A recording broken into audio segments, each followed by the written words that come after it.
11. 다음날 황제는 비시아우에 머물렀다. 시위 빌리에는 여러 번 황제에게로 불려갔다.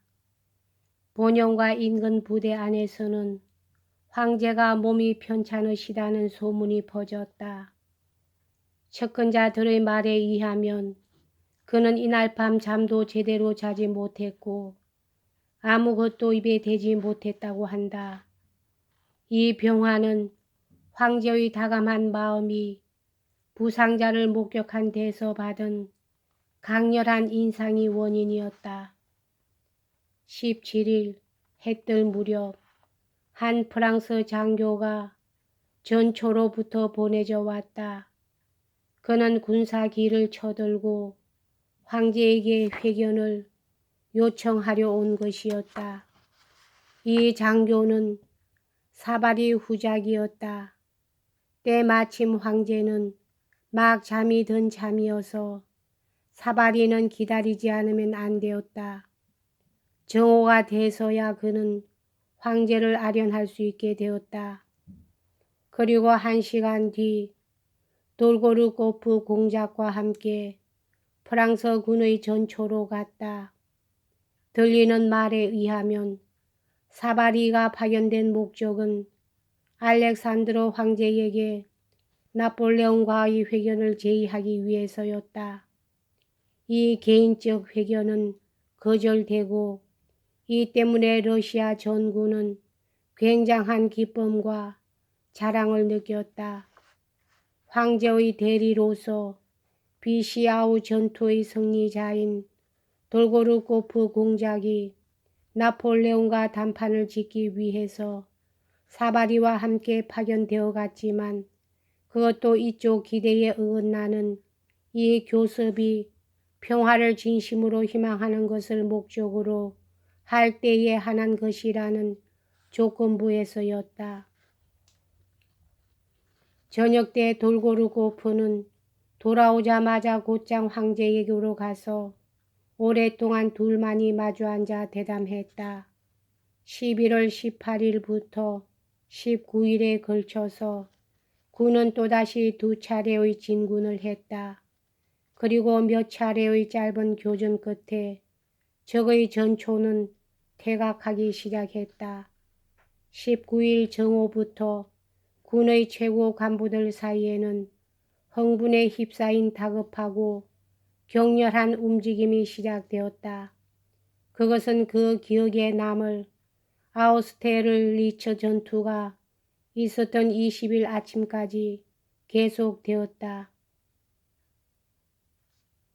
19일 정오까지는 이러한 움직임과 활기 띤 담화와 분망함 그리고 부관들의 파견 등은 다만 두 황제의 본영에만 한정되어 있었다.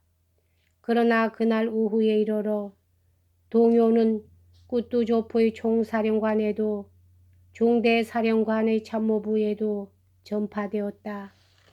그리고 저녁 나절이 되자 이 동요는 부관들을 통해서 전군 구석구석에까지 퍼졌고 19일부터 20일에 걸친 밤 사이에 8만의 연합군은 수경지를 떠나 왁자지껄한 이야기 소리와 함께 술렁거리면서 그 베르스다에 걸친 거대한 띠를 이루며 진군하기 시작했다.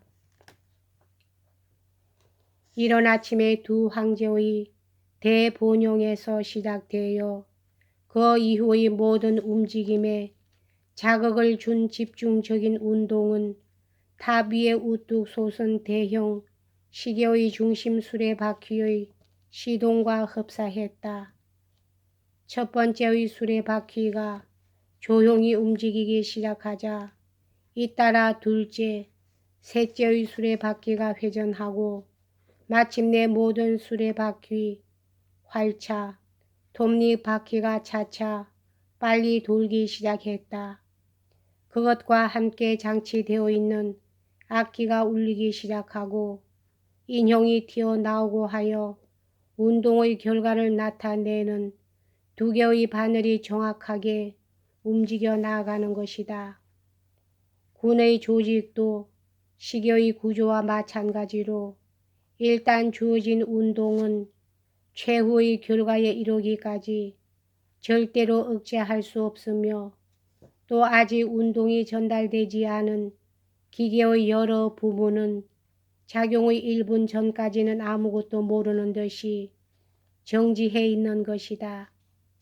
이빨과 이빨이 맞물리면서 수레바퀴가 축 위에서 스치는 소리를 내고 활차는 빠른 회전 때문에 휙휙 소리를 내는데 바로 옆의 수레바퀴는 마치 한 100년쯤 그대로 꼼짝도 않고 가만히 있기라도 할 듯이 태연하게 정지하고 있다. 그러나 이윽고 때가 와서 지렛대가 살짝 걸리면 수레바퀴는 당장 운동의 힘에 정복되어 짤깍짤깍 하고 소리를 내면서 회전하기 시작한다. 그리고 자기는 결과도 목적도 모르는 채 하나의 커다란 행동에 합쳐져 버리는 것이다. 마치 시계의 경우에 수없이 많은 가지가지의 수레바퀴와 활차의 복잡한 운동 결과가 다만 시간을 표시하는 바늘의 느릿느릿하고 정확한 운동에 불과한 것과 마찬가지로 이들 16만의 러시아, 프랑스 양군의 복잡한 인간의 행동의 결과도 이러한 사람들의 정열, 희망, 회한, 굴욕, 고통, 자만, 공포, 환희의 결과, 이른바 새 황제의 회전이라고 불리는 아우스테르리츠 전투의 패배에 지나지 않고 적 인류사의 문자반 위에서 세계사라는 바늘이 느릿느릿 움직인 것에 불과한 것이었다. 안드레이 공작은 이날 당직이었기 때문에 줄곧 총사령관 옆에 붙어 있었다.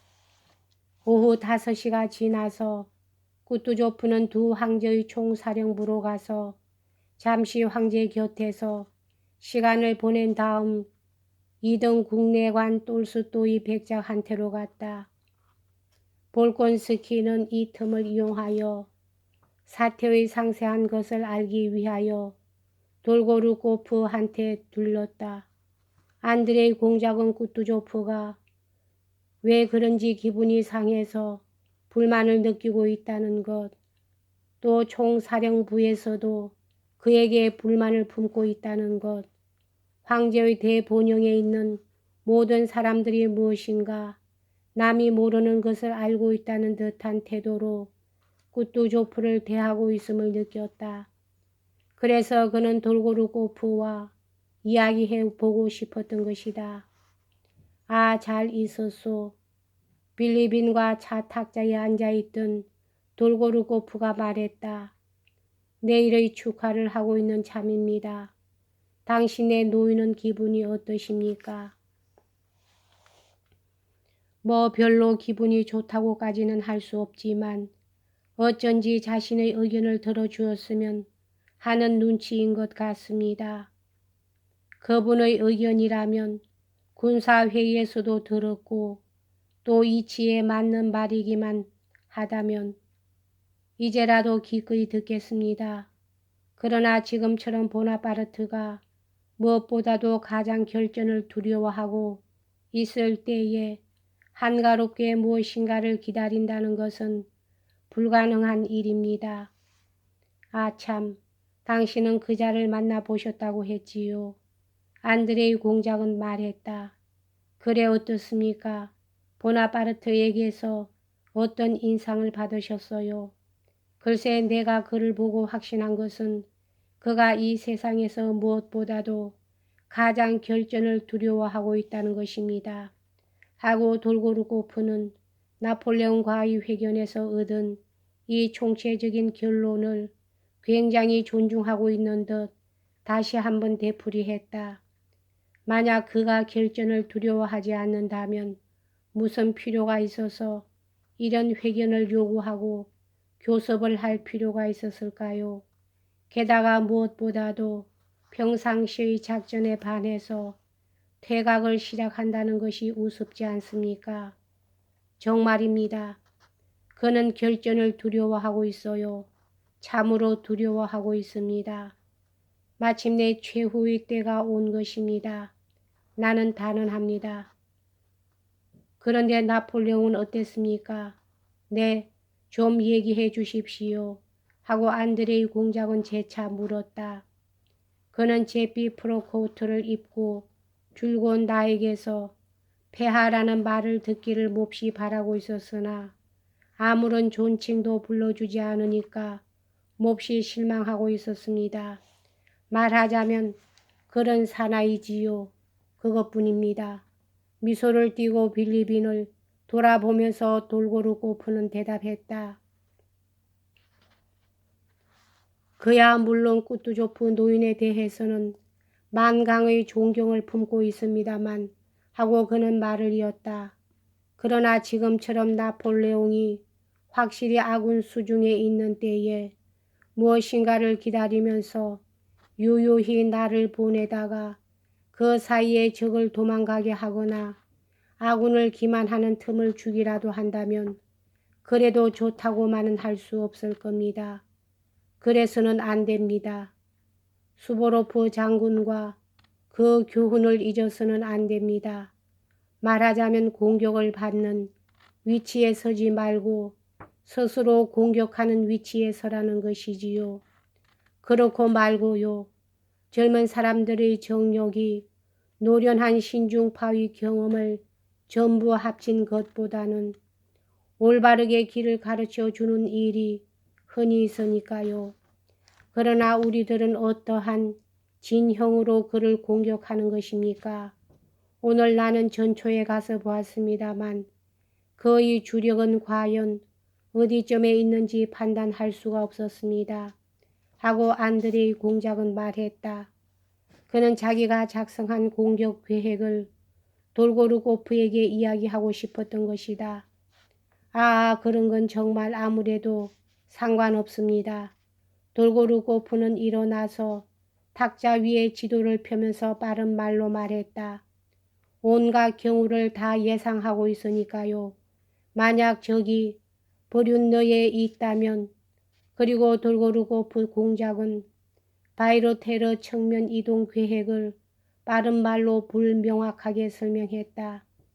안드레이 공작은 이를 반박하고 자기의 계획을 논정하고 설명하기 시작했다. 그것은 바이로테러 계획과 마찬가지로 훌륭한 것이었을 테지만 그저 한 가지 결점은 바이로테러 안이 이미 찬동을 얻어버렸다는 것이었다. 안드레이 공작이 바이로테러 안의 결점과 자기 안의 장점을 논정하기 시작하자마자 돌고르코프 공작은 그의 말을 듣지 않게 되었다. 그리고 지도가 아닌 안드레이 공작의 얼굴을 멍청이 바라보았다. 그러나 오늘 꾸뚜조프가 있는 곳에서 군사회의가 있을 테니까 당신은 거기서 의견을 모두 발표할 수 있을 겁니다. 하고 돌고르코프는 말했다. 물론 그렇게 할 작정입니다. 하고 지도에서 떨어지면서 안드레이 공작은 말했다. 뭘 그렇게 걱정하고 있습니까, 여러분? 지금까지 즐거운 미소를 띠면서 두 사람의 이야기를 듣고 있던 빌리빈이 이때 농담이라도 시작할 듯한 의조로 말했다. 설사 내일이 승리건 패배건 러시아의 명예는 이미 다 보증되어 있지 않습니까? 당신이 말하는 꾸뚜조프 외에는 아군의 러시아인의 종대 사령관은 한 사람도 없으니까 말입니다. 사령관이라곤 빈펜 장군, 랑제롱 백작, 레이테슈타인 공작, 호헨로의 공작, 그리고 마지막으로 그리고 부르시가 있습니다. 폴란드의 이름은 모두 이 모양이어서 말이지요. 독설은 그만 삼가게 하고 돌고르코프는 말했다. 그건 틀려. 지금은 러시아 사령관이 두 사람 더 있잖나. 밀로라도비치와 도호뚜로프 그리고 또 한 사람 아라크체이에프 백작을 들고 싶지만 그 사람은 너무나 신경이 약해서 그건 그렇고 꾸뚜조프 각하께서는 벌써 돌아오셨으리라고 생각합니다. 하고 안드레이 공작은 말했다. 여러분의 행복과 성공을 빕니다. 하고 덧붙이고 둘고르코프와 빌리빈의 손을 쥐면서 그는 그곳을 나왔다. 숙사로 돌아가자 안드레이 공작은 자기 옆에 말없이 앉아있는 꾸뚜조프를 향해서 내일의 싸움을 어떻게 생각하느냐고 묻지 않을 수 없었다. 꾸뚜조프는 엄격한 얼굴을 하고 자기 부관을 바라보았으나 잠시 말이 없다가 이렇게 대답했다. 난 패배한다고 생각한다. 나는 톨스토이 백작에게도 그렇게 얘기를 하고 폐하께 상소해 줄 것을 부탁했지. 그래 자네는 폐하가 어떤 대답을 내리셨다고 생각하나? 그게 무슨 말이요? 친애하는 장군. 나는 지금 밥과 카틀렛으로 바쁜데 그대는 전쟁 일로 바쁘구려.